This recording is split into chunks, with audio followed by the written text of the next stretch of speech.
after something of a hiatus with the second half of my April wrap-up. I'm still having some technical issues, which is reducing my capacity to get videos out there, but we're going to go with this and see how it goes. I've only got 4 books to talk about today, but they're all books that have been quite prominent across the booktube community recently, so here's what I've got to say about them. The first book I've got to talk about is 100 Shadows by Hwang, I want to say. This was one of the Mossbot choices from a couple of months ago, and it is a Korean novella, really, set in sort of a down market technology mall in Korea, which is slowly closing down, and we've got 2 main characters here, and it's the story of their burgeoning relationship and perhaps romance, with a slight kind of magical realism element that something can happen to these characters, that their shadows can rise from the ground, and then the characters are compelled to follow them. We don't find out what happens when they do, but there's a suggestion that it is a metaphor for death. In fact, the metaphor is pretty obvious, that it's linked somehow to depression or a decrease of mental health or well-being against this background of this failing mall. I really enjoyed this, and this is what's so fantastic about Moth Boxes. I would never ever have picked up a little book like this, but I thought it was really interesting because this central metaphor of the shadows rising is so kind of obvious as to what it means. It meant that every time something happened in this book, and it is little more than a collection of moments, you kind of questioned what the deeper meaning was, and was it symbolic, and sometimes it seemed obvious what the symbolism was, but sometimes it didn't. So there was one bit where there's an old man in the mall who has a shop selling batteries, and he's been there for years and years, and one day they can't find the shop anymore. But then a couple of weeks later it pops up in a different part of the mall, and I was thinking, what does that mean? What is that a metaphor for? What is that a symbol of? And you're never sure if it's kind of meant to mean something or it just is, and that's what made this little book so kind of interesting and different, and I thought it was great. I think I gave that one 3 stars. The next book is My Name is Leon by Waal. Now, I've been absolutely dying to get around to this one because, well, it's another book set in Birmingham. I've spoke before after reading The Handsworth Time how fond I am of books that are set in my home city, and curiously enough, this isn't just set in Birmingham. It's set in Birmingham at the same time as the Handsworth riots, in the same area. The Handsworth riots feature in this book. Many of you will already know what it's about. It is about a boy called Leon and his baby brother who are struggling, or rather their mother is struggling to look after them, so they get taken into care. Leon's baby brother is adopted quickly. Leon is not. Leon is of mixed race and his brother is white, so Leon then begins to pass through different foster carers and try to kind of come to terms with and unravel the mystery of where his brother is gone and why his mum can't look after him. Waal is a social worker, previously to being a novelist, I believe, and there is a real sense of authenticity about this. Now, I enjoy books where the central voice, the narrative voice, is of a child, if it's done well, and it's done exceptionally well here. Leon, you just absolutely fall in love with him, and so he has obviously a very troubled start to his life, but his unerring optimism and sort of positive outlook just makes him so endearing. But he's not the only character to love here. We have a whole cast of great characters, and there's no real baddies here, despite the prevailing sort of themes of sadness and family life going wrong. There's just people who are trying their best in often very difficult circumstances. It's really heartwarming. I felt that the beginning was particularly strong, and the ending, which is the bit that is set during the riots, kind of the last 50 pages or so, was really good. The middle is a lot slower. This isn't a book where a great deal happens, but I enjoyed just kind of being part of their world. So it was a little bit of a sandwich, I think, in terms of pace. But it's a great read, and I gave that 5 stars. Would I have given it 5 stars if it wasn't in Birmingham? Well, I guess we'll never know. But the next book I read was Science for Lost Children by Sarah Moss. Sarah Moss is something of a booktube darling these days. I read Bodies of Light a couple of years ago, which is part of the Loose trilogy that this finishes off. No, I think Bodies of Light is the first one and this is the second one. Bodies of Light was set in Victorian London and followed two girls growing up. This is a continuation of one of the sisters' lives and her new marriage with her husband, who then shortly travels to Japan. He's an architect and he goes for work over there for 6 months, while our principal character, who is a newly qualified doctor, stays in their new town in Cornwall, although she does end up travelling other places for work.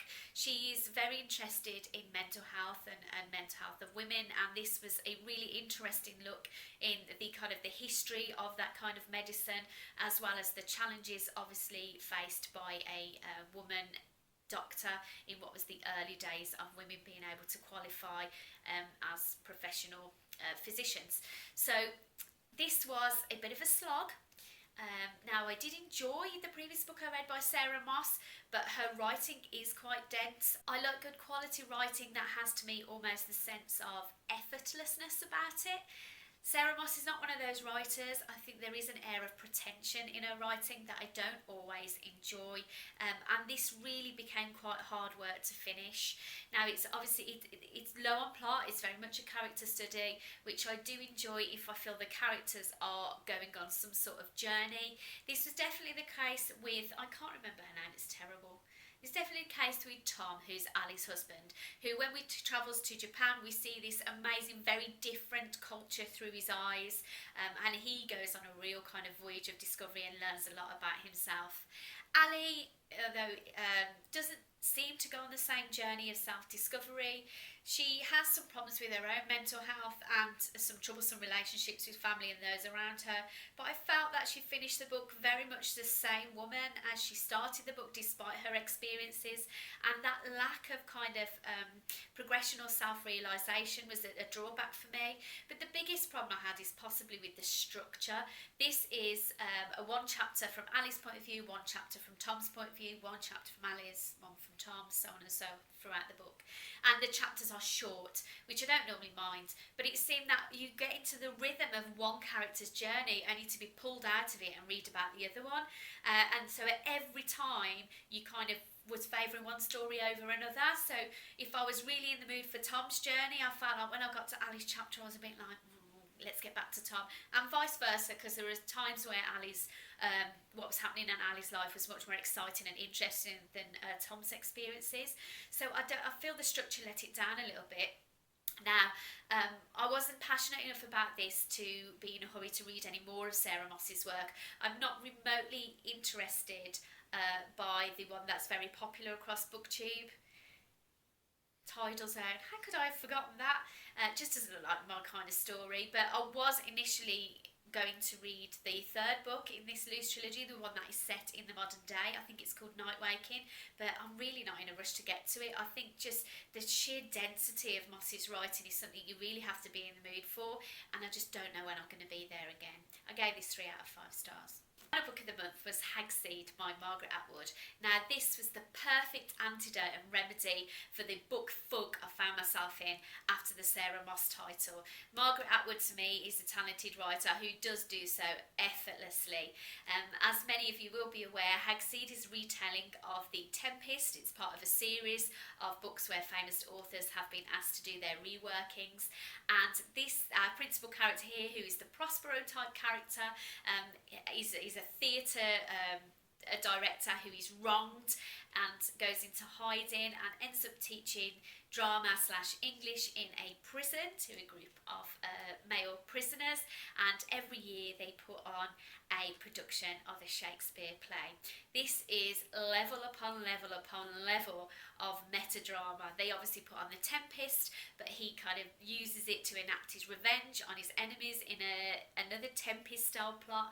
The characters here each follow one of the characters in The Tempest, and it's just, I mean, Atwood's so clever. She's absolutely my woman crush. She's amazing, and so I was just smiling all the way through this. I loved the light touch here. It's a very funny book, and I value humour, but really intelligent humour. The Tempest is not a play that I know well. In fact, I'm most familiar with it as I have ever been in the last year, because the latter part of last year I went to see the ballet of The Tempest. A friend bought me tickets to see the ballet for my 40th birthday because I'd never ever been, and it was amazing. I completely fell in love with Prospero, the principal dancer, who was an absolute hottie. I'll put a picture of him here if I can. And so I was kind of familiar-ish with the story, but you never quite get the same experience at the ballet as you would as at the theatre. So I didn't know it well, but believe me, you don't need to. So don't let that put you off. It's quite clear what happens. There is an overview of the play at the end of the book, but you just don't really need that at all. This was a rollicking ride, a real page turner, with lines that make you laugh out loud or even smile royally, and it was, an absolute cracker. I can't remember if I gave this 4 or 5 stars, but it topped off what was a real stellar reading month for me. So that was it, the final 4. We're almost halfway through May now. That's how far behind I've got. Hopefully, everything being well editing, I shall get back on track, but I'm quite sure some of you have read some of these books, so let me know what you think underneath, and it'll be lovely as always to have a chat. I'll see you next time. Thank you. Bye.